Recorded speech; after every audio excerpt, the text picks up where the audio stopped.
Arabia and so many others that are really the targets of these people. And so I think that that's why you already have Muslim nations. And of course, you know, Pakistan itself is one of the principal contributors to peacekeeping forces around the world. Pakistani soldiers are in many other countries, and they go to countries that are not Islamic countries, but they are welcomed because they are very professional.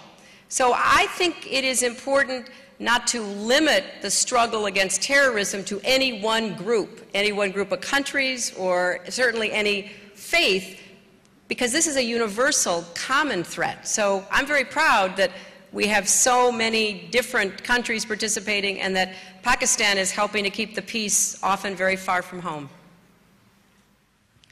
Good afternoon, ma'am. My name is Rabab, and I'm representing the University of Central Punjab, that is UCP. Ma'am, the challenges faced by the United States today are very similar to the ones that are faced by Pakistan. We face a trust deficit just as you do in many parts of the world. Now your visit here today is probably to reduce that trust deficit to an extent.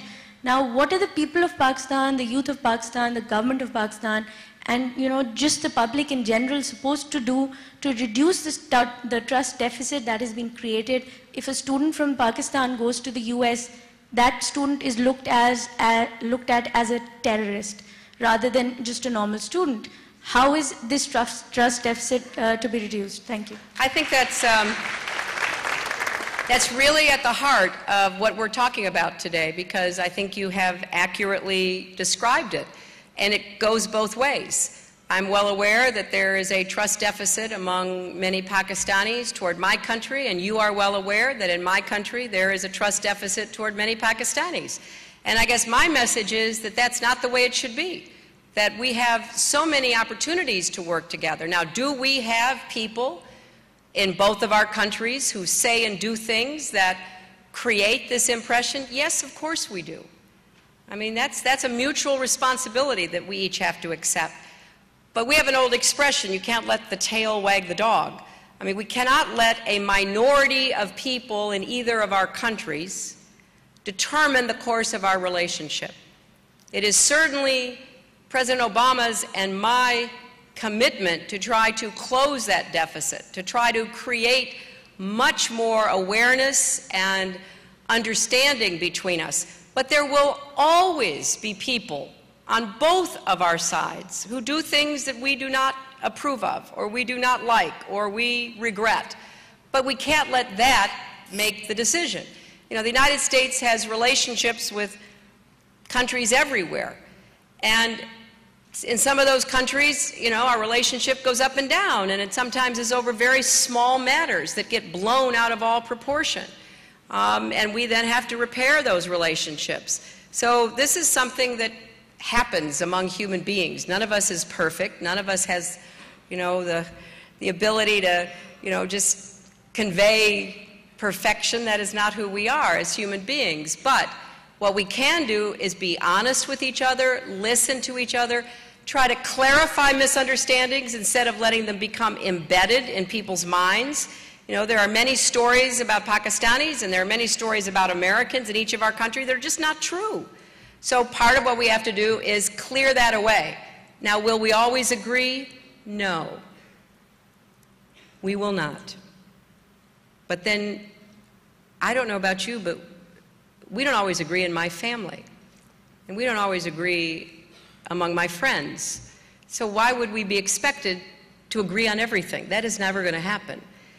But let's narrow the area of disagreement between us and work on that which we agree upon together that can be mutually beneficial, and have our relationship built on mutual respect, and then build toward mutual trust. That is what I'm hoping we can do together. My name is Sardar Taranjeet Singh. I'm from Youth Parliament of Pakistan as well as United Religion Initiative. I want to ask that America is standing with Pakistan in the war against terrorism, but Pakistan has been destroyed, or you can say destroying, by the shortfall of energy and some other problems like education and unawareness. So what America is doing in this regard to Pakistan, or America is promoting something now or in future to Pakistan to cover the shortfall of energy plus education and awareness in this society? I'm sorry, I didn't understand your question. I think it's my hearing, I want to ask that America is standing with Pakistan in the war against terrorism. But Pakistan has a problem of shortfall of energy, lack of education, and lack of awareness. So America is doing anything in this time or in future to recover such kind of losses of Pakistan? Well, I think that our relationship is much broader than the war on terrorism. That's what we are attempting to really convey and work on together. Yesterday I was privileged to make announcements about commitments that the United States is making to improve the energy sector in Pakistan, to try to help make electricity more reliable so that you would be able to count on the supply of electricity. And in areas like that, in health and education, we do want to be partners. In fact, we regret that over the last 8 years, our relationship has been defined primarily by security and the war on terrorism. We don't think that accurately reflects the quality and the content of our relationship. So I think it's important for all of us to look for ways that we can cooperate and make a difference for the people of our countries.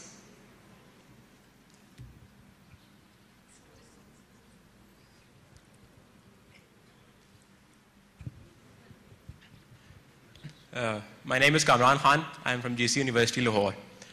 Being a student of history and interstate politics, it is my perception that there are analogous moments and common inflection points between the Vietnam War and the current US-led Afghanistan campaign.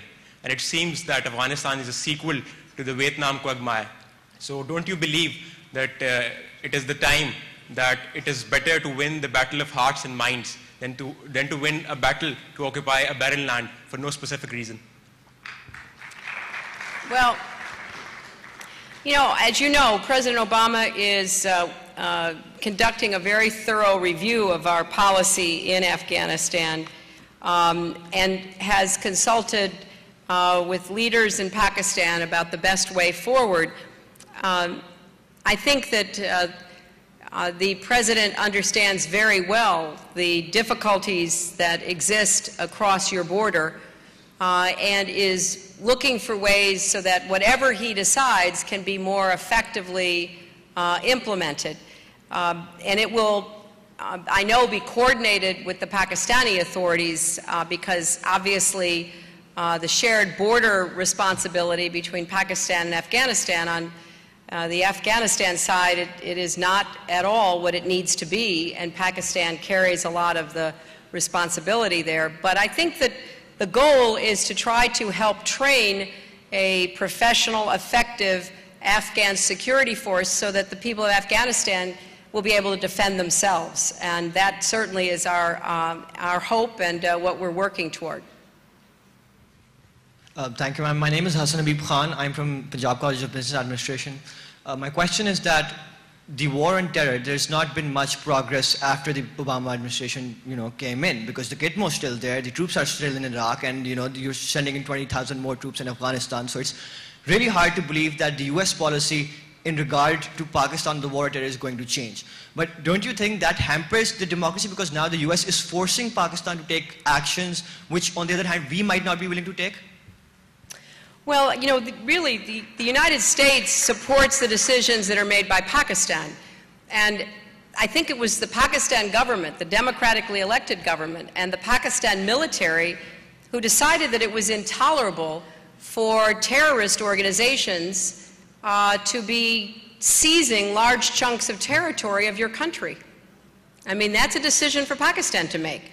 Because certainly, when President Obama became president, shortly after that, he hadn't been in office very long, it became clear that the terrorists were moving out of Swat into Banner, and people were alarmed in Pakistan. And I don't know any country that can stand by and look at a force of terrorists intimidating people and taking over large parts of your territory, particularly when that force is often guided by, directed by, and funded by outside foreign influence.